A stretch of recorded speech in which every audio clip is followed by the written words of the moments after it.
How you doing, Ralph here? I'm a retired Air Force veteran and a former weapons troop. I guess this video's directed to the folks on the flight line.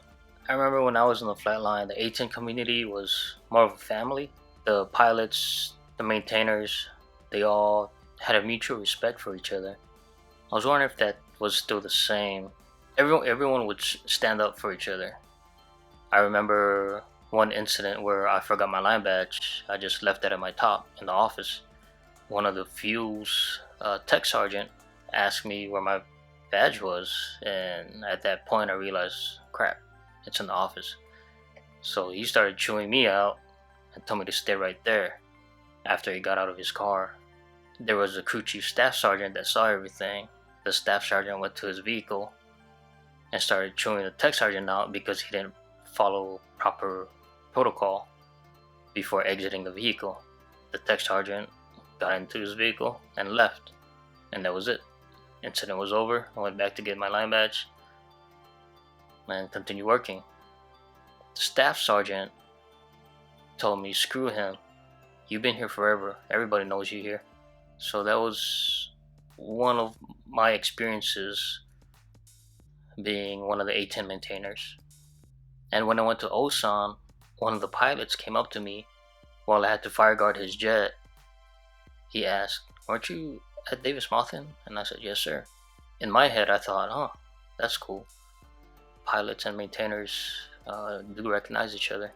But when I went to Kadena and worked on F-15s, it wasn't like that.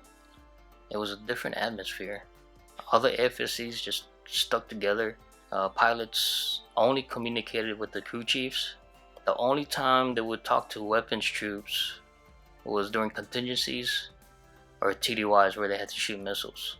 And I always thought that was weird because A-10 community, everybody talks to each other. Everybody has this mutual respect for each other, and we all had each other's backs.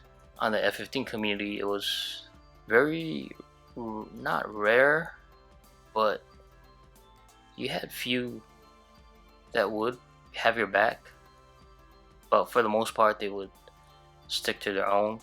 I'm just wondering, for guys that are working on the A-10s and the F-15s, if it's still like that, because I know after generation behaviors change, things change, of course.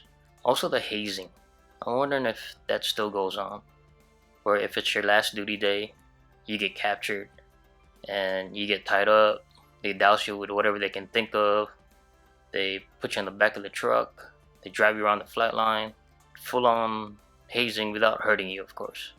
I'm just wondering if that still goes on.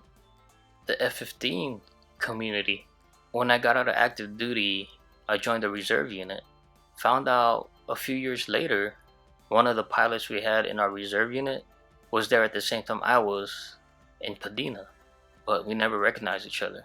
We were in the same squadron, and I'm pretty sure we crossed paths, but because of the atmosphere, it was strictly pilot to crew chief, or pilot, crew chief, and weapons troops if there was a contingency or TDYs where they had to shoot missiles. And hopefully some of you folks in the A-10 community and the F-15C community specifically, because I only worked on the A-10s and the F-15Cs. I'm just curious. Hopefully you see this video, and if you do, please let me know in the comments below if those things are going on or if things have changed. Thanks for watching. Thanks for listening. Stay safe, and God bless.